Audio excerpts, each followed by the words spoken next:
Fantastic. So this is an ongoing class that happens at Chukta Norbuling.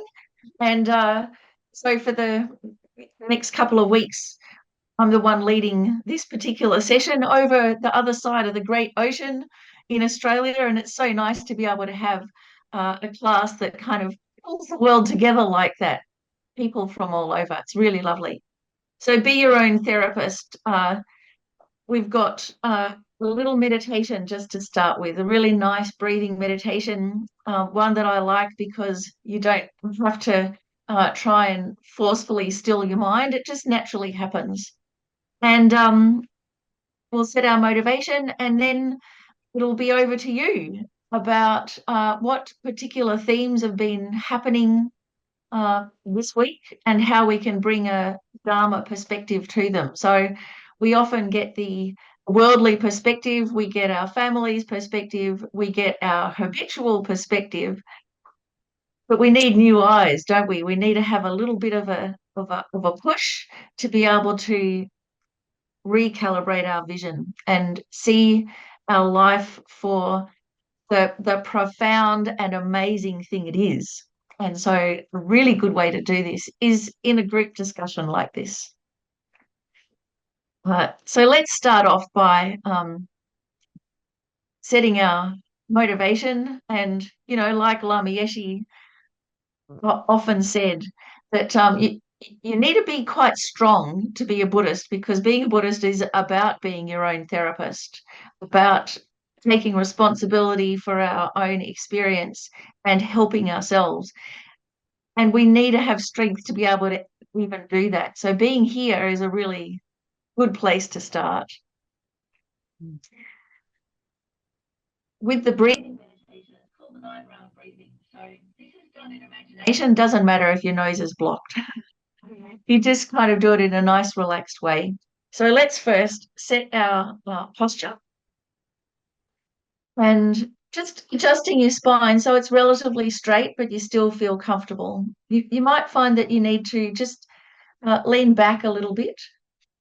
If you're on a chair or got a cushion there, make sure that your lower back is supported.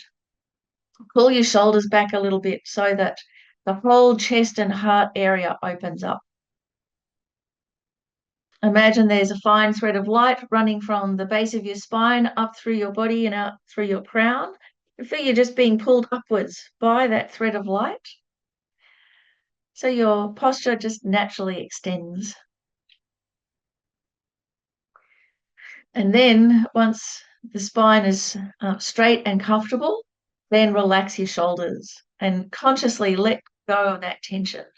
And if you're really tight, squish your shoulders, try and touch your earlobes with the tips of your shoulders, tight, tight, tight, and then let them drop.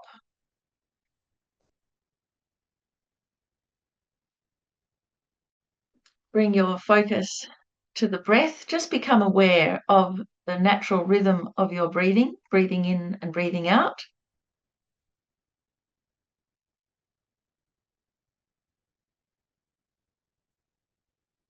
You might also, whilst you're focusing on the breath, become aware of all the noise inside, and that's okay. What we're going to do to create a really positive inner atmosphere is the 9 round breathing. So first, imagine that you're breathing out through your left nostril, and as you do, you breathe out all of the doubts and worries and unhappiness and tiredness and illness in the form of black smoke.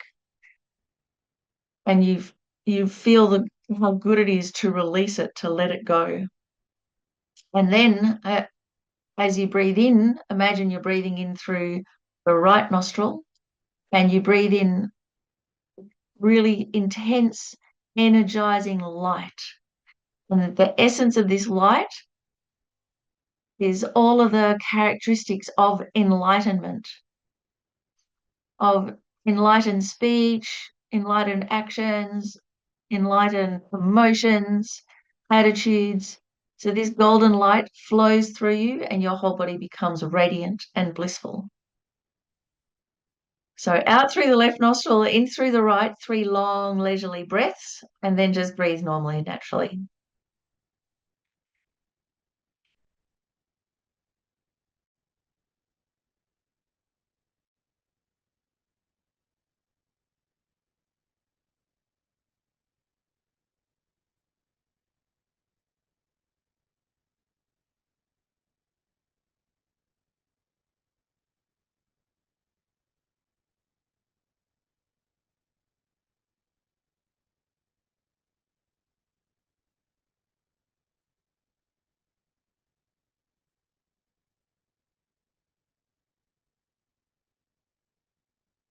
And then swapping the nostrils over, and this time breathing out through the right nostril, releasing all of that inner toxicity, the black smoke, the pollution that hampers us, that steals our energy, our good-heartedness.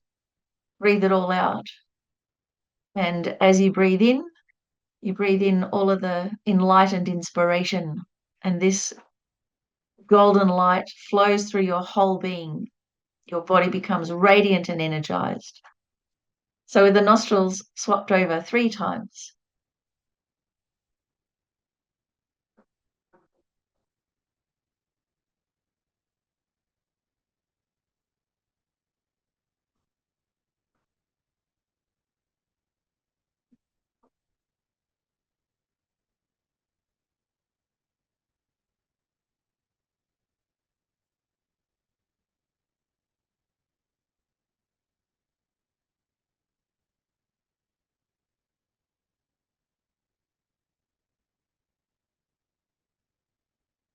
And then for the final 3, this time breathing out through both nostrils.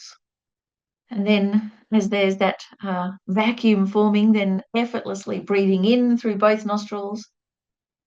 So as you breathe out, feel that the smoke becomes a little bit thinner as you get down to even the subtle negativities and obstacles.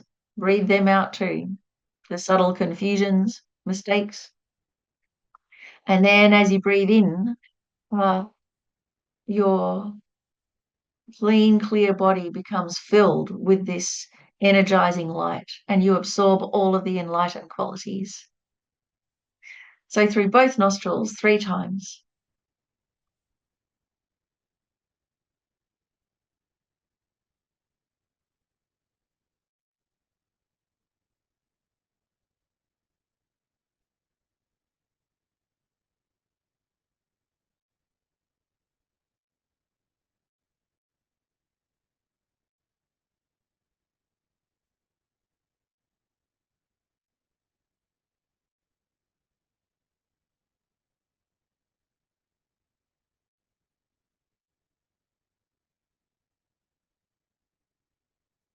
And after those 9 rounds, then just for a few breaths, continue to breathe in and out this radiant light so that within your body feels clear, outside your body radiant and clear, the natural clarity of your mind.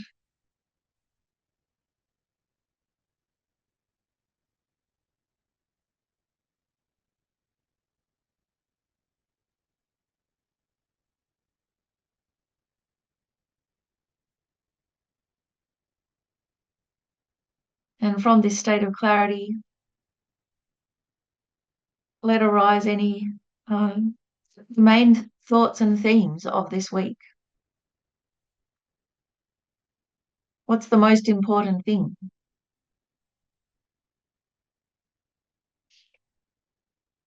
What's the thing that you came to your limit and couldn't go any further?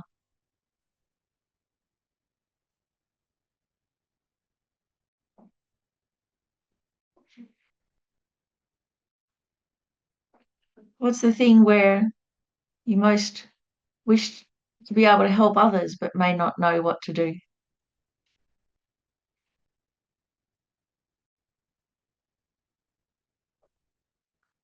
And so with these questions in your mind, then we can just say the 4 immeasurables together as a way of setting our motivation, a really big-hearted motivation.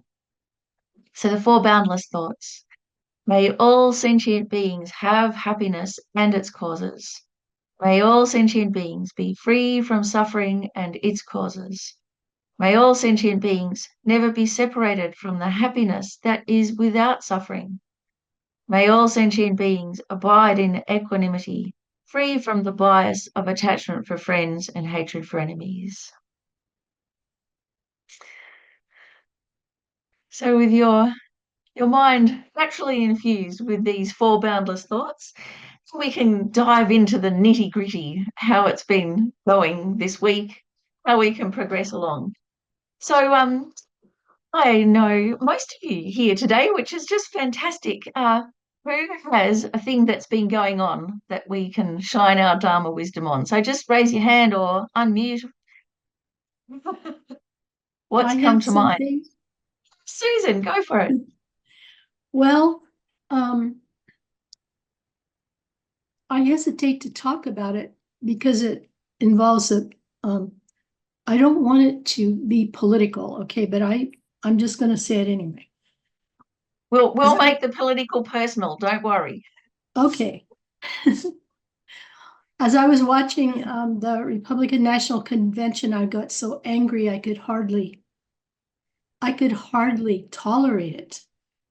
I just I didn't know how to get rid of it. I didn't know how to get rid of it. And Mm, I, and so it took me a whole week just about. I don't know when it ended. I don't remember when it ended, but I was just so appalled at the things I was hearing and the attacks on all of that, the violent undertones.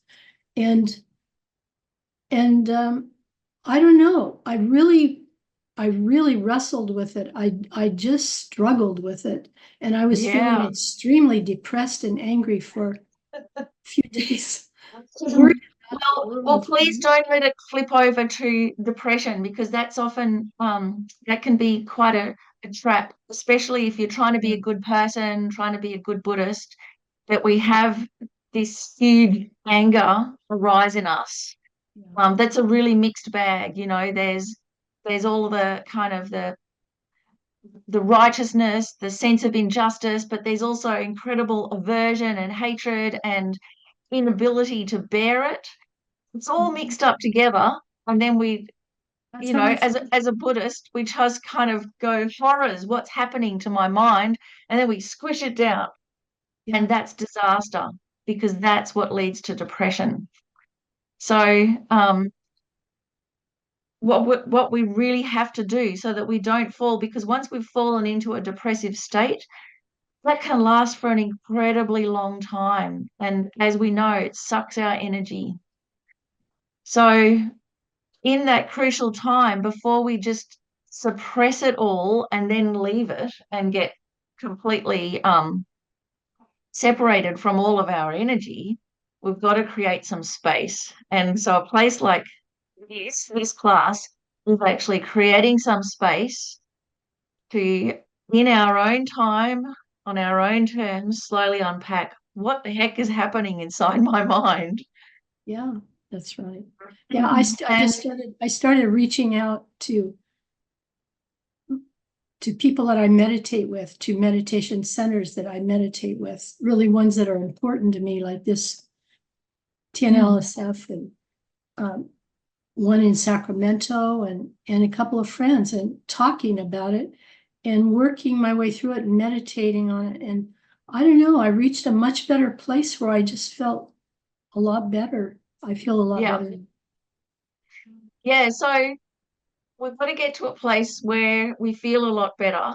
Um, but that's not the end of the story. Like, why? Why do we have to feel a lot better? Um, if it's just to feel okay, then we just may as well go and take some drugs. So we've got to keep in mind, why do I want to feel a lot better? And it's so that the baseline that we start from is really good and strong and open-hearted, so that then we can be useful. So when all of these really intense things happen, we often kind of collapse inwards and forget what the whole purpose is. So the whole purpose for feeling better isn't just for feeling better. That's just the start. So feeling better means that then whatever we do out in the world is going to be more beneficial than if we do it when we're traumatized or on tilt or biased or all of those things. So it means that it's going to turn out better. Whatever efforts we do out in the world will turn out better. When we're with our friends, we'll be a better influence on them, we'll be better company. We might actually even be able to help them. Um, but also for Buddhist practice, which is like the inner work of um, developing our mind and bringing forth, really cultivating our good qualities and weeding out the destructive ones. We've got to start from a place of feeling better as well. So it's but often we have this habit that once we feel better, then we think the work is done and we kind of relax and go and just do stuff. But actually, that's the beginning of then doing the work. And funnily enough, Susan, I just read this, just a news article. I think it was someone who was just talking about conflict resolution. So not a Buddhist, but they just said uh, it is impossible to see the humanity in people if we start from a position of conflict. And it just blew my mind. It's like, oh yeah, we can't start from a position of conflict. We've got to start from a position of what we have in common, a position of humanity. And so one way to do that is to start with a mind that feels better. So we're not starting from a position of conflict. Um, and that in itself, like, takes everything in your arsenal, doesn't it? Like, breathing meditations and four immersibles meditation. And I mean, what else did you do to get to that state of feeling better? Like you meditated together with friends. What other things did you have that helped? I complained to friends, and they complained back to me, and we reached consensus on some things. And I can't really. It also helped when I tried to. It actually helped, made me feel better when I tried to be generous, materially generous, like Hmm. give some things to people that I own or Yeah, that I would pay for.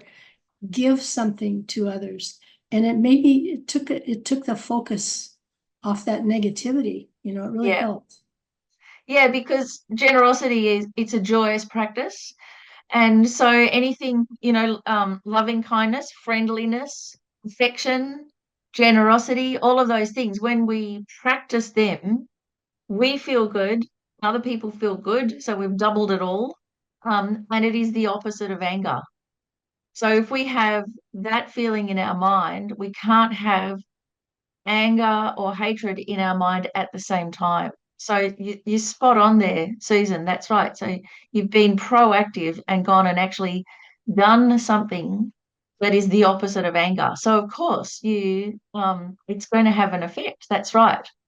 And so then um, that has an effect on our emotional well-being, and also it helps calm our mind. And so then we're in the perfect state to then do the work. And that's the work of, in that space where we're not panicked anymore and we're not being reactive, where we find the common humanity. So not starting from the position of conflict, but starting from what we have in common. And so, I mean, from a Buddhist point of view, it's really on a basic, very fundamental level that we find our commonality. But if you're alive, you don't want to suffer and you want to be happy. And that's for everybody. If you're alive, that's what we have in common. That's the unassailable truth. Um, but it is so basic and fundamental that sometimes it can be inaccessible to us. So we kind of need to tell some stories about it. So one of the things that I do to find the common humanity with others, especially ones that I don't like or that bring out the very worst in me, which is often politicians, but sometimes it's, you know, all the other baddies you can name, domestic abusers and I don't know what, quack doctors, you name it. There's an almost endless list of people and professions that can bring out the very worst in you, which, then as Buddhist, you start feeling a bit shamed or guilty about. So, don't go down that rabbit hole. We've got to find the common humanity and how we do it. And one really amazing shortcut is to just remember that they were once a toddler, a little 2 or 3 year old kid, right? Every single human being on the planet who is now completely destructive and lost in the prison of egocentricity and narcissism were once a little kitty, and see them as a little kitty.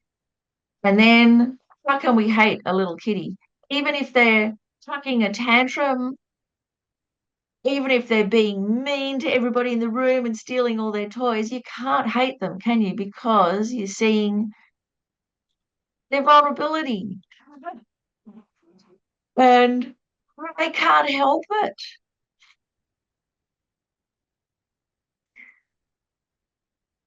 So that's my go-to. Yes, And thank you, and then Miffi. that would, That makes a lot of sense. Thank you. See them as a child. yeah.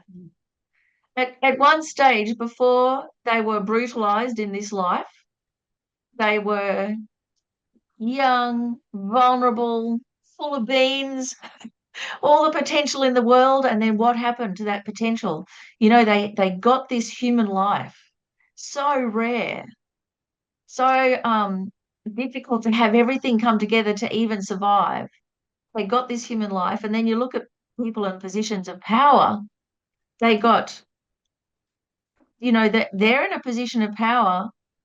It's not it's not a fluke. It's a karmic result of incredible effort in the past.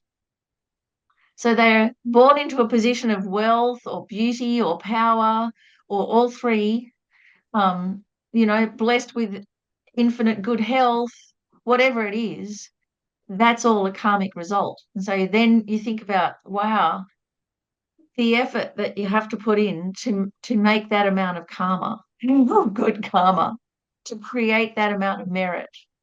The effort's almost inconceivable. Then you hit on human rebirth, and all of that ripens all at once. And then what do you do with it? So I look at people in positions of power, and I've been working on this because I read the news all the time. I've been working on this for like really solidly for several years now, of trying to bridge across to make a heart connection. So I'm a radical lefty, but I do pride myself that in some of my courses I have radical right wing people too, and they equally enjoy the class. So I think, okay, I'm not being biased here. So few. Um, I had a couple of MAGA ladies, with their hats, their red hats in my class. So pleased because they loved my class, and they were real sweeties. So I kind of got a way in there. But trying to find this heart connection, um, thinking like about the karmic causes for this result, and then you get this result, and then you blow it. People in positions of power, most of them they just blow it. Um, Very few actually use that power to create more merit, to do more good in the world. Later on we might hear, like, you hear about Dolly Parton and her literacy fund, or you hear about what was it, Oprah and her education, all the way that she secretly mentored all these people. All the Gateses with their trying to find the cure for malaria and things like that. But it's a small proportion, isn't it? It takes a huge presence of mind to be able to use what we have to continue the momentum of creating merit and of helping others, and not thinking of ourselves, but thinking of others. So in a way, then, like, I've been trying to get to this um, place in my mind where I can look at a politician, say at Donald Trump, and feel as if he's my brother that's gone astray. And how heartbroken you'd be, how heartbroken you may be with family members that have everything and continue to stuff it up. That's what we've got to aim at. So, give it a few years. But Susan, one of the things about uh inescapable situations like this, in a way, it's what's called a wrathful teaching. So what we're all going through is a wrathful teaching that we can't escape from it, and it's not pleasant. But things become really clear, don't they? Because we can't kind of fudge it or go, oh, well, I don't believe in that. Like we just can't escape it. So when we can't escape it, in a way, um, the wrathful part is that it's unpleasant, but the wisdom we can gain from it, the clarity, it's really intense. So for us personally, we can all get a huge amount out of this.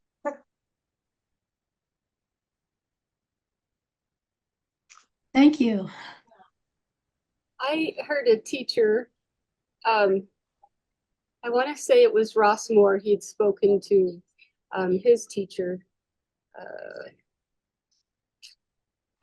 I can't remember his name. And he talked about putting that politician on your altar, making prostrations, giving offerings to that politician that, really gets under your skin. I find that absolutely beautiful to think that, yeah, you're definitely learning from this person, And and you, right, yeah, a wrathful teacher. Absolutely. yeah, because every ounce of my being goes, but yeah, it's interesting. So even that, it's like it's not like being a denialist or gaslighting yourself when you do that. It's actually recognizing that we learn much better from difficulties than from pleasant situations. So what we're really putting on our altar is the relationship, the situation. Uh, but yeah, I mean, I've been scandalized when I've heard that kind of thing. You put Trump on the crown of you, but actually, what it is, it's not taking refuge, but it's really allowing the teaching to happen. And yeah, if we can get to a stage where we can hold the whole spectrum in our mind and in our heart of recognizing how destructive someone is being, recognizing how deluded they are, recognizing their potential for enlightenment and how much work they've already done, recognizing how much they're wasting all of their merit, and you have the whole spectrum there, then it's like, those really deep relationships that we have with our loved ones. Because with our loved ones, we can hold the whole spectrum in our mind. And sometimes we fall into, how dare they have done that to me? And then we remember, oh, hang on a second. That's right. I love them and care about them. So we can do the same with any politician, any harm giver. We can do the same. And I think then even incremental progress that we do with that, it's really pure because it's not transactional, it's not dependent on how they treat us. It's actually really pure. So, Susan, even just a millimeter shift in your mind, it counts so much more than that because it's pure. It's not contaminated with ulterior motives or with attachment or wanting anything positive back. It's just really exactly what it is. Like they say that any practice that we do in degenerate times uh, counts so much more than in really, wholesome times. Because when you're around really wholesome people and everybody's nice and patient and everything, it's really easy to be nice and patient. And then you can fall into the trap of thinking that you are a nice and patient person. Well, we don't really know we are until we're face to face with the idiots. And then we can tell. Yes, and can I say thank you, Shayla? I really appreciate that idea. Put the wrathful deity up, but I can't do that. I haven't reached the state where I can do that. I would go crazy if that picture was up on my wall. Mm. Maybe I will be able to do it. Well, I mean, with wrathful deities, Susan, it's a dangerous path, right? Because we take that energy of, say, for instance, anger, but it is completely infused with wisdom and with great compassion. So at the moment, we've got the energy of the anger, but it's infused with confusion, judgmental bias, all of those things, exhaustion, you name it. So it's really hard to keep the energy and um, and use it wisely. It's really like handling snakes, you know. It's that dangerous. Uh, but the thought transformation techniques as well, a very similar process, uh, with less danger in it, probably. So of using the energy instead of trying to push the energy down, which is what we do at the beginning of the path. At the beginning of the path, we just actively stop all of that anger and belligerence and everything, either by pushing it down and suppressing it, or practicing all the love and the compassion to put something good in instead. So that kind of helps set the baseline.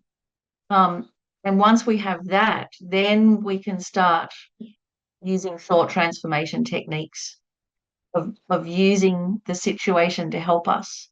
So it's a bad situation, but it doesn't have to end badly. And then you put the tantra on top of that, which is where you actually channel that energy and you use that energy to blow up your uh the negativities of anger, to actually blow up that kind of hatred. So you're using the energy against the negativity. But that is like the handling the snakes. And actually, that's why a whole lot of those wrathful deities are covered in snakes. You know, they have snakes as their adornments. Gives us a hint what's happening. Miffi, I just added lamayeshi.com the 8 verses of thought transformation to chat. Yeah, fantastic. So that's like thought transformation in on one A4 page. One what do you guys have, letter size page, the entire whole process. But it's quite a top shelf kind of practice because it is so confronting. And if we haven't got this really good baseline, it can tip us over the edge and we can hear it wrong.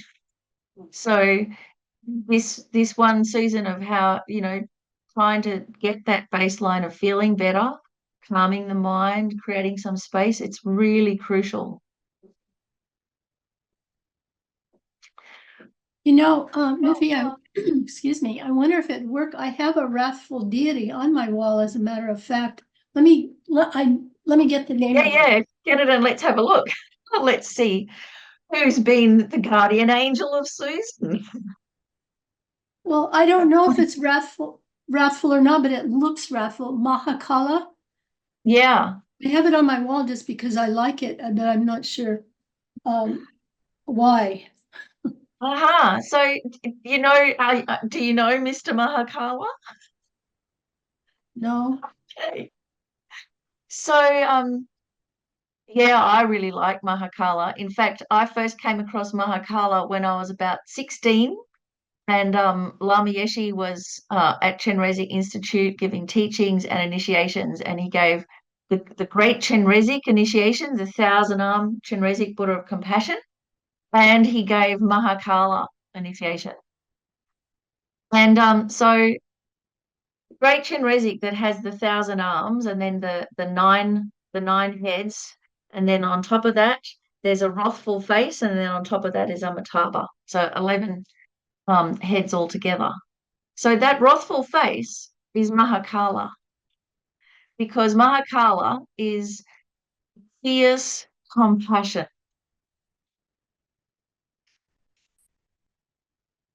And so Mahakala helps us by um, removing obstacles that are really intense with not with destructive, not with hatred and not with being judgmental and not with the thought to destroy the person. But it's, you just think of it as like fierce compassion or fierce concern. So that as the delusions get bigger, then your concern gets bigger. And the delusions get more terrifying, then the concern appears more terrifying to that ego. So Mahakala, it's a Buddha of compassion, but fierce. Oh, hang on, can't hear you. It's not really a wrathful deity, is it? I mean, or is Yeah, it? it is. It That's what is. wrathful means. I see. Okay, I see. Wrathful means like fierce concern. Uh-huh. Okay. Thank you. Yeah.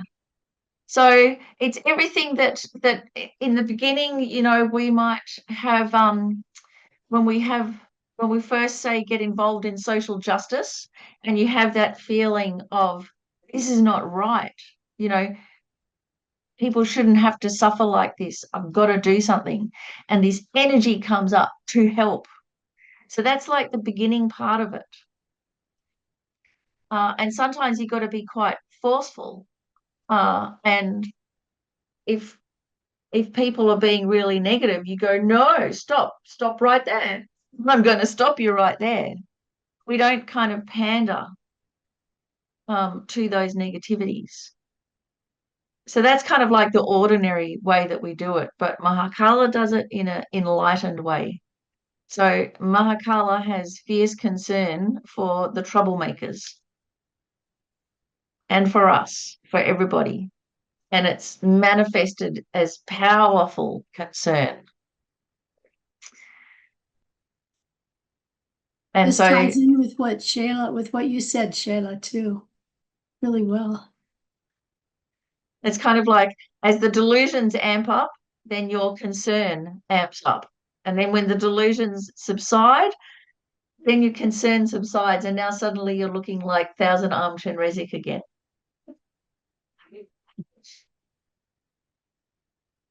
So there you go. There's I call Mahakala Mr. Mahakala. You've already got the connection there, so it's fantastic. Just do Chenrezig practice, and the praise to Mahakala, six-arm Mahakala, is also the praise that His Holiness the Dalai Lama said we should all be doing every day for the swift return of Lama Zopa Rinpoche.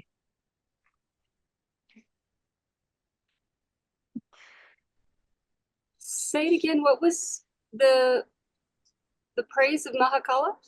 Yeah, praise to Mahakala. So His Holiness said to do protector practices for the swift return of Rinpoche.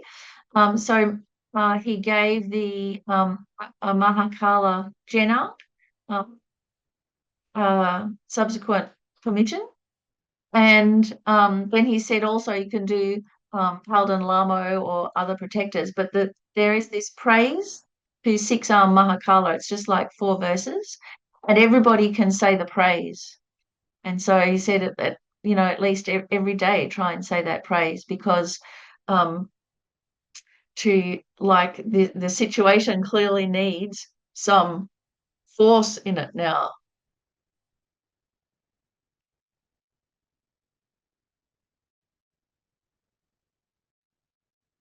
Yeah, so that's a nice thing with the praises to the protectors. All of us can do that. I mean, you don't even need to be a Buddhist. You can still praise the protectors because they are Buddhas. They're just this like Mahakala and Palden Lamo, they are actual enlightened uh, Buddhas. So we can connect with them.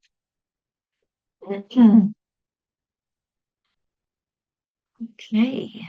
Just added from FPMT, His Holiness is a new advice. Sorry, just Yeah, great. Yeah, fantastic. So what else? Anything else that's come up from our um, meandering discussion?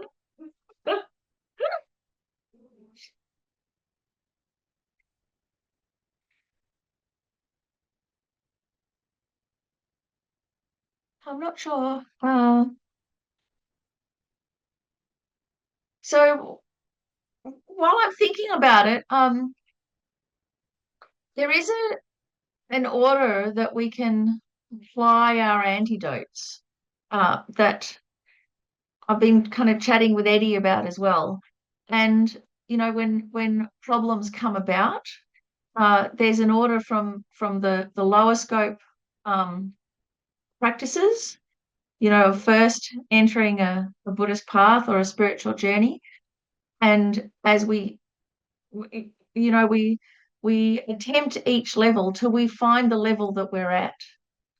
And I think it depends a lot on how much resources we have available at the time. So if we're really burnt out, for instance, if we've got no energy and we're already kind of pretty far gone, or we're already depressed, there's a lot of negative mind states arising, then something really basic right at the beginning of the path, just to remember impermanence, that this too will pass. Sometimes that's all we can do because we're already in the throes of repression. And so and trying to pick ourselves up and things, it's just not going to work. So first, that really basic level is to remember that's the good thing about impermanence, that everything, all those negative things, they'll end eventually anyway. It will pass. And it certainly won't be as intense as it feels. Burnout will pass, all of those things, the depression, the angry states of mind. So impermanence can really be our friend in that respect. And often that can be a way of just relaxing our mind when it's really negative, to just relax, and instead of fighting against it all, to just go, it will end so I can relax. Live through it, we'll get through it. And then at least we don't make things worse, because often trying to fight against it will make things worse. So that's like real basic. And sometimes that's all we can do. Then other times we might then have a little bit more room in our mind to do an analysis and think about karmic cause and effect, how cause and effect works, even just worldly cause and effect. So karmic cause and effect is really helpful, looking at our own experience and knowing that all of the suffering that we're experiencing is a result of how we've just mucked things up in the past. And we mucked things up in the past because we didn't know any better. We were like a toddler having a tantrum and breaking all these toys. We just didn't know any better. And now we've got the result of all our toys are broken. So karma, it takes a little bit more energy, a little bit more presence of mind to not get all upset about it. But it shows us this is how we can take control. Looking at just worldly cause and effect, external cause and effect, even that can be really helpful, the long term. So I remember there was one quote where someone asked, I think it was Mao, actually, Mao Zedong, what do you reckon about the French Revolution? Because they're talking about politics and revolution. And Mao said, oh, I don't know, too soon to tell. So, I mean, that's the thing with external cause and effect. It also happens over a really long time scale. And we have to remember that Trump is a result. He's not a cause. He can be a cause, but the main thing, Trump is a result. He is a result of our collective karma. He's not the cause of all the problem. He's the result of the problem. And so that can help us in the world. It also helps us emotionally. Well, it helps me emotionally to remember that. So, cause and effect, karma, internal cause and effect, which is far more subtle, but just as powerful as the external cause and effect. It's really good to take into consideration, and then we can start working on things. Then, if we can't do anything, if we can't change the world events, if we're just one little tiny minuscule person, what we can do is that mind training, thought transformation. So we can not make the situation worse.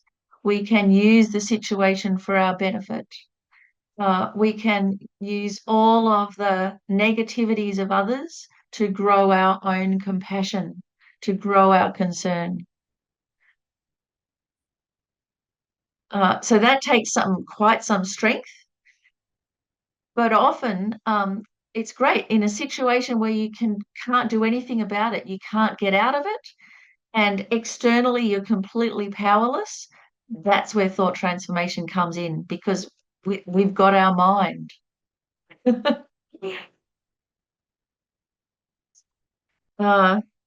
And then even that, then after that, after thought transformation, then emptiness. So you've got to come at emptiness from going through all those background steps. You can't just go to emptiness and go, oh, well, it's all empty, so it doesn't matter. That's cheating. It does matter. It's all empty, but it does matter. Uh, it has no solid, fixed, inherent, what's the situation really like? Uh, there is no inherent situation. And really understanding that is instantly liberating. It doesn't make the situation disappear, it just means that we really understand the nature of the situation. So I kind of give a little warning here, because so many times I've heard people say, oh, well, it's all empty anyway, to just gaslight people or to minimize your experience. That's not what using emptiness is for. Using this emptiness analysis and then coming to a real embodied experience of it is really liberating. And it means then we can wisely work with the situation. So again, it's a tricky thing, but we can definitely get there, and we may not have a direct experience of emptiness, but we can have little inklings of it, experiences where our mind just suddenly we get it and everything changes. We see things in a different way. We see the dependent arising. That in itself can be incredibly liberating. And then once you've got that, once you've got this kind of understanding that the reality out there, it's like my own karmic appearance. All of the politicians out there, there is a basis of a politician out there, but my experience of them, that's in my mind. That's me. So once you kind of get that they're a mirror to the state of our own mind, then you can bring in the Tantra and use that energy without it biting you back. So there's a whole trajectory there, and each day, we'll find our level on one of them. But it's also why, it's so interesting to have these classes, because, and that book, Dear Lama Zopa. And so people wrote to Lama Zopa Rinpoche and uh, with big life problems. And then Venerable Rabina edited it, I think. It's put together, it's like a Dorothy Dix kind of, here's the problem. And so then Lama Zopa Rinpoche would give an answer, but he'd give a completely different answer to each person. Most contradictory. Just blows your mind because you read one answer and you go, yeah, that's brilliant. And then you read the other answer and he says to do the exact opposite thing. And you go, yeah, that's brilliant. But this is why, because he could see the level of where that person was at and gave the specific, most perfect prescription for them. Oh, Shayla, can't hear. I would like the Buddha, where he taught different things to different people on different levels. I love it. That's so amazing. Mm. Yeah, and so it helps us to sort out which level it's on, to actually just know that this is happening, and that's why the teachings aren't contradictory. It depends on the context, and the advice that we take will also depend on our context. So it's also quite heartening because then we can listen to the teachings, and if it's not quite right for us, we can go, that's okay. It's not quite right for us, but we don't have to go, oh no.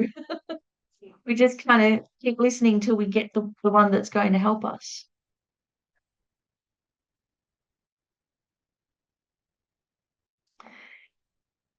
Okay, what about anybody else? Any thoughts, comments, anything stood out for you? Anything you're going to take along with you for the rest of the week? Yeah, Sure. I just wanted to say that was very helpful for me, and Susan, just hearing your situation there, and then how Miffi shared with that, I could relate that to personal sort of situations in my life, more personal rather than, I mean, it's all personal in that way, but I could very much apply what you were saying, Miffi, to personal situations, that sort of level of anger arising, but with an ex-partner, that sort of thing, people closer in. So Yeah. yeah. Yeah. Yeah, I mean, there's a lot so what's the main thing that you've grabbed onto, like the life raft? What's the thing that's stuck with you? In today's Yeah. conversation? Yeah. Well, so the steps, I think, just then what you were mentioning, and so for me, I would just focus in on the impermanence of things, that it's going to change. And so that was just confirmation for me, because I did do that, and that and it helped. And then just sticking to practice, what my practice is, and trying to then, just focusing on that and knowing it will pass. So I think, for me, that that's really stood out, but also very much contemplating the mirror, the mirror thing that Lama Yeshe speaks about, and what you spoke about. And I'm really contemplating that at the moment. Yeah. So Lama Yeshe also said with when we have really difficult relationships, um, and they're just really distressing us, if we can, to keep a physical distance, so that we can keep them close in our heart. Yeah. And so for exes, that's really important, because it does take time. It takes a year or two to create that space where you stop being triggered and everything. And so you do need to have, if you can, that physical distance so that you can keep them close in your heart, because you're karmically connected and you care about them because, you're with them. That's right, especially when there's children, and that makes so much sense. And so that's what I've been able to bring to him and say, just a little bit of space would be good, because you know, obviously the inflammation is, to avoid that is on all levels positive. Yeah. Yeah, actually, that is a great term, the inflammation. That's exactly what happens. We get emotionally inflamed, karmically inflamed. And just like inflammation, like you can't keep scratching it. You've got to No, no. Yeah. So exactly. Yeah. So fantastic. wonderful to. And Susan too, like you know, take your political exposure in small doses. Don't just go and watch the entire convention, you know. Maybe just, I mean, sometimes just a photo of a politician will set me off. So you know, physically, just really keep a bit of a distance. We always end up knowing what's going on, just so that in your heart you can catch up. Mm. But otherwise, it's just like adding to the inflammation. That makes perfect sense. And you know, what I left out was it also involved a big fight I had with my brother because he he was the one who triggered it. He's a MAGA ultra and he knows my feelings about it. And so he was goading me about the convention. Oh, wasn't that great? Wasn't, man, he was so, No. and I didn't say anything. And finally I got so angry. We had a huge fight. And so he's like the wrathful deity that Shayla, you were mentioned, put on the wall, my brother's face. And but I really love my brother, you know, except when we're fighting like that, really. Yeah. So really, Yeah, a well, there you go. continual round back. Well, yeah. Thought transformation techniques for you, Susan, because that's it. That family situation, Yeah. it's inescapable. So we have to work with it, and it's so hard. And so, I mean, you come back to that humanity. He's your brother, and you love him, Yeah. and And that's it the was by starting. showing generosity to him after about 3 or 4 days that we really reconnected. And I really felt appreciation for him. Like Shayla said, like he's a great teacher to me. And And yeah, you've got it. You're your own great teacher, Susan, and that, I mean, yeah, usually we react and then we don't want anything to do with someone we disagree with. But to not just go neutral, but then to practice generosity as a way of reconnecting, that is a stroke of genius. It's brilliant, really good. And it goes against the norm, doesn't it? But so effective.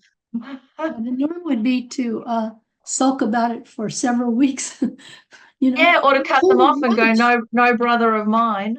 Yeah, grudges are so awful, you know. Yeah. So that's that right there, being able to practice generosity like that in a really heated situation, that is what's going to bring about world peace. That every single person just acts like that, that stops the whole catastrophe. It's a really big thing, and it goes against the whole tide of our normal social way of being. It goes against the tide of human behavior that's so, you know, self-centered. So that is a huge feat. And I'm going to greatly rejoice about it, Susan. I think it's really spectacular.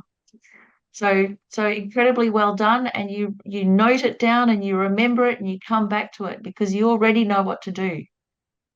So you are the embodiment of be your own therapist. Fantastic. So um, it's tied it up so very nicely. Let's dedicate the merits, everybody. It's right on the hour. So we've had our amazing adventure together. It seems like around the entire universe and back again. Uh, so let's think that everything that we've talked about, all of the aha moments that we had, even the moments where we were just questioning and weren't sure, think of it all as seeds of light, drops of light falling into your mind and illuminating your mind, absorbing into you so that at your leisure you can come back to it again in the future and continue to contemplate, that we can all draw strength from these drops of light, these insights, and dedicate it that we can be the most benefit in the world now, at the very least, not create any harm, and that all of this can go towards our complete liberation and enlightenment. Like, we're on the way. So may we get to that final destination of awakening, enlightenment for the benefit of everybody. So thank you everyone for coming along, and thank you Amanda and Deb as well, the mysterious ones in the background. All the best to you too, and Susan and Shara and Shayla. Over and out. Thank you so much. Take care. Thank you, Miffi. Good night.